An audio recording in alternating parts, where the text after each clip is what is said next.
They said there wasn't enough space. That's what my 11-year-old daughter told me after she walked home alone on Christmas night, carrying every gift she brought for a family that slammed the door in her face.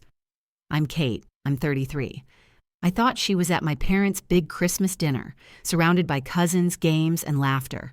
Instead, I found her sitting in silence, next to a burned pan and unopened presents. I didn't yell. I didn't beg. I just said, "Then you won't mind what happens next."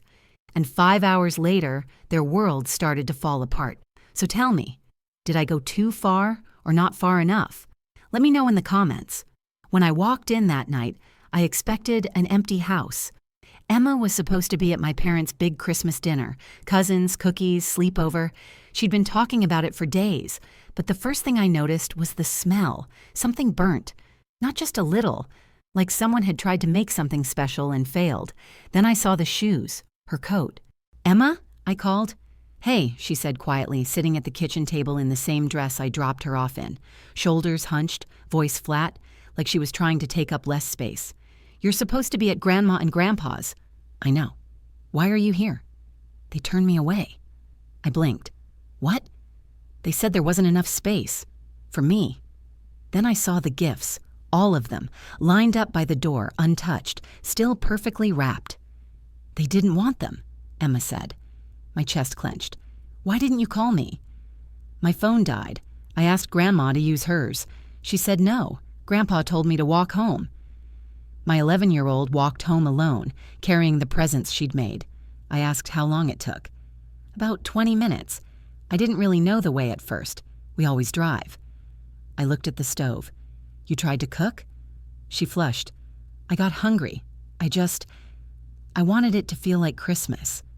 It landed harder than anything else. She tried, and she failed.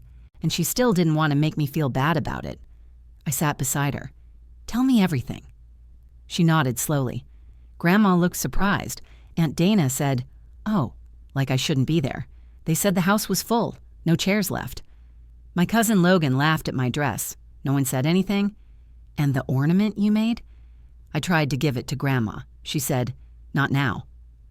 That was when she broke.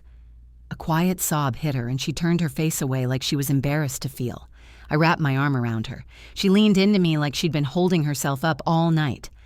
"I'm sorry," she whispered. "No, don't apologize. You didn't ruin anything." Her voice cracked. "I really tried." And that sentence shattered me. She'd tried to create Christmas for herself, in a house where no one wanted her, and I didn't yell. I didn't storm over, not yet.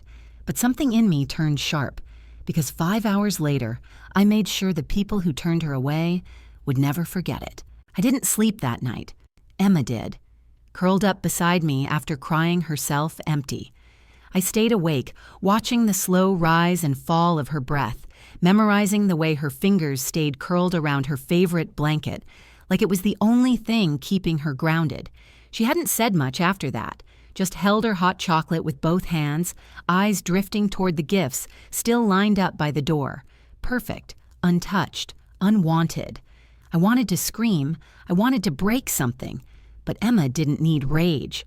She needed peace. So instead, I sat beside her and quietly fixed what I could. I made her grilled cheese. I added extra marshmallows to her cocoa. We watched an animated Christmas movie neither of us really liked. We pretended we were fine. And then, just before midnight, my phone buzzed. Grandma Ruth. Her calls were rare, efficient. She didn't do long chats or pleasantries. When Grandma called, it meant something. "Put me where I can see you," she barked as soon as I picked up. No, hello. That was her love language, direct and fast. I flipped on the camera. Emma's face lit up the moment she heard her voice. "Merry Christmas, great-grandma," she said, her voice trying to sound normal. It cracked anyway. Grandma's eyes narrowed, scanning her. "What happened?" Emma tried to hold it in. She didn't want to get anyone in trouble, but shame is heavy for a child. Eventually it spills. "They wouldn't let me in," she whispered. "Grandma and Grandpa said there wasn't enough space. They didn't want the gifts. They told me to walk home." Grandma didn't speak right away. She blinked once. Slow, measured, dangerous. Then calmly she said, "You did nothing wrong." Emma nodded, eyes brimming. "I tried," she whispered. I really did. I know, Grandma said. You were polite. You showed up. That's more than I can say for them. Then her gaze shifted to me. Kate, I'm here. I gave them that house so they'd have space for family, she said. Her voice wasn't trembling. It was sharp as steel. They used it to turn a child away. I didn't say a word. I won't allow it, she said. Grandma. No, she cut me off. My legs may hurt, but my brain works just fine. I'm going to undo it. I blinked. Undo what? The house. You can't just ungift a house. Grandma's lips twitched. You'd be surprised what people forget to read in paperwork. It sounded like a joke. It wasn't. She looked at Emma again, softened. Finish your cocoa. Next Christmas, you'll be where you belong. We ended the call a minute later. Grandma told me to lock my doors. She always assumed criminals were everywhere, especially in our own bloodline. Emma slept peacefully after that, like Grandma's words gave her permission to exhale. Me? I stared at the ceiling, heart pounding, wondering what Grandma meant, wondering just how deep this reckoning would go. I didn't know yet, but I knew one thing. My daughter wouldn't be the one carrying shame into the new year. The next morning, I brewed coffee with hands that wouldn't stop shaking. Emma came into the kitchen, rubbing sleep from her eyes, hair sticking up wildly. Did great-grandma call? She asked. Not yet, I said, keeping my voice light. She nodded slowly. Is she mad at me? That question hit like a punch to the ribs. No, baby, none of this is your fault. Emma bit her lip, nodded like she wanted to believe it. We'll go see her, I added. Bring her the cocoa mix she likes. Her face softened at that, a small, hopeful smile. Okay. We drove through a quiet post-Christmas morning. I knocked on Grandma's door. No answer. I called her phone. Straight to voicemail. Again. And again. Something felt off. I pulled out my key. Grandma gave it to me for emergencies. She always said, if I don't pick up and you get annoying, that counts. Inside, the apartment was too still. Not cozy, nap quiet. Absent. Her wheelchair wasn't by the wall. The blanket from her favorite chair? Gone. A small overnight bag usually parked near the door? Gone too.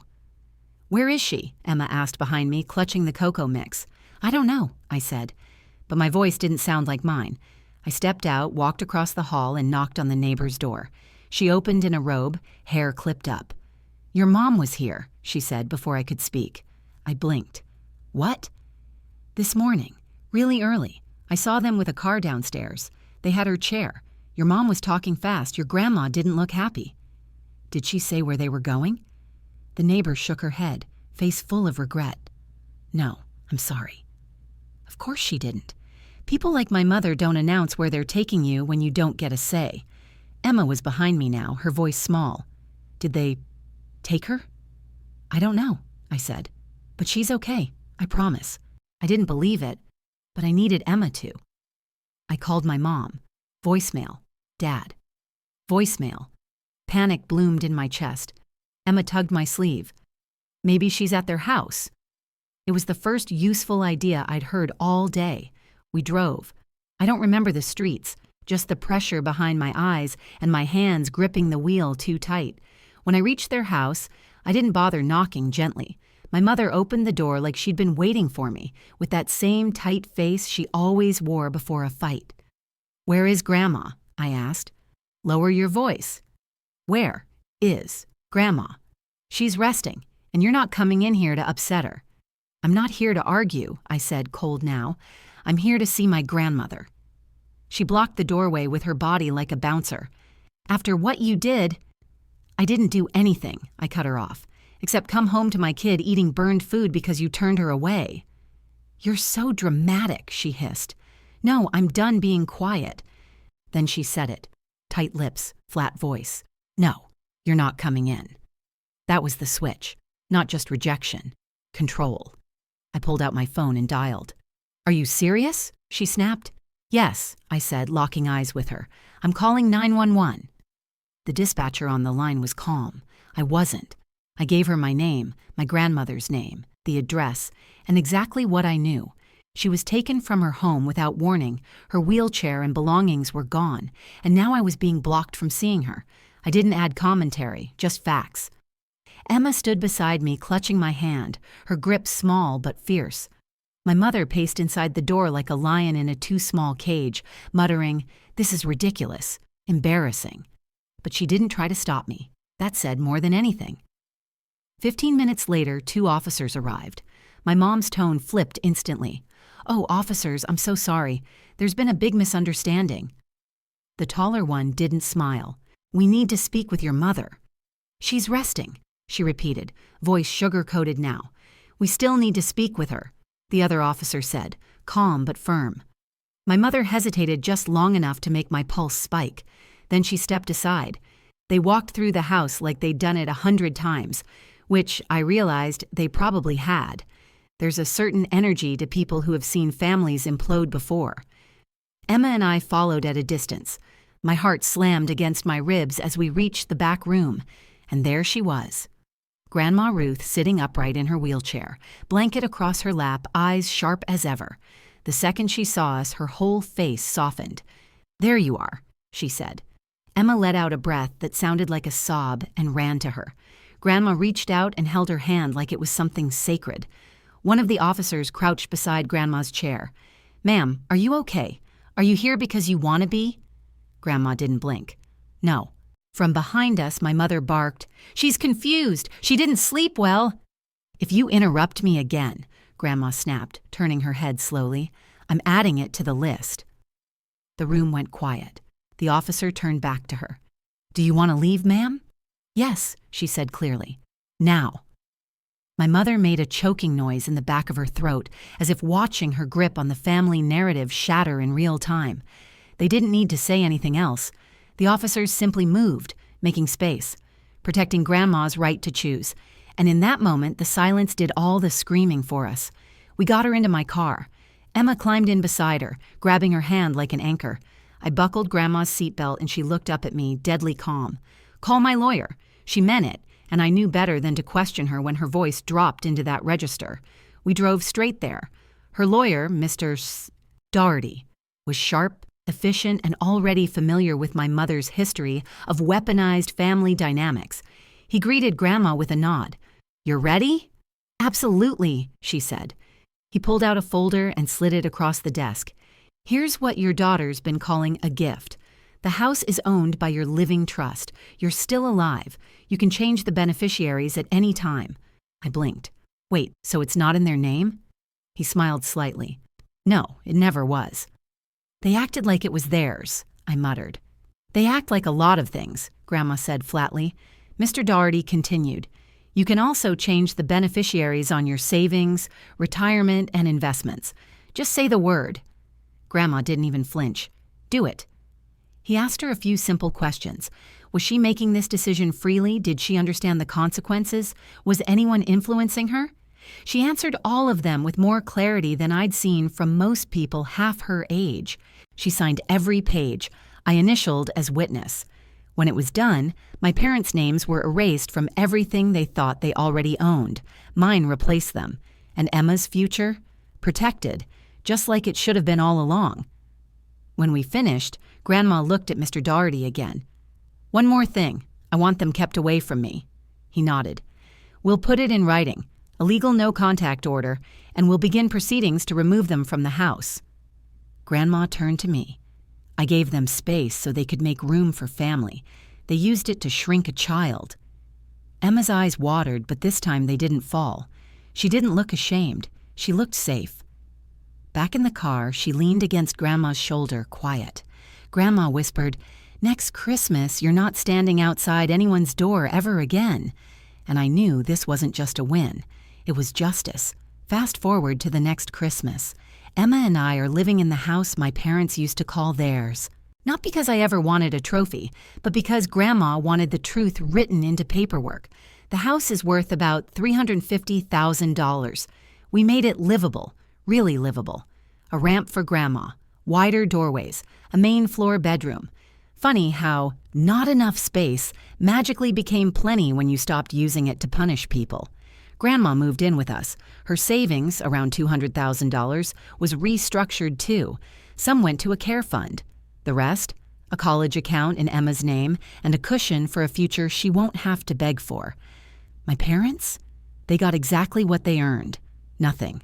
They tried to call, to apologize, to blame, to twist the narrative. We didn't answer. I don't need their explanations. Emma certainly doesn't need their presence. She's different now. Not louder, not bolder. Just peaceful. No more shrinking into silence. No more bracing for rejection in places that should have held her with love. And Grandma? Still sharp. Still stubborn. Still proudly drinking her tea from a mug that says, "I told you so." That night changed everything. Because love, real love, isn't just presence. It's protection. It's action. It's saying, "You belong here," and meaning it.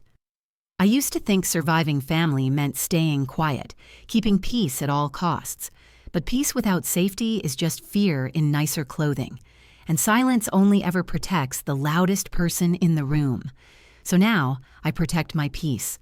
I protect Emma's heart. I protect the love that Grandma spent her life giving without asking for applause.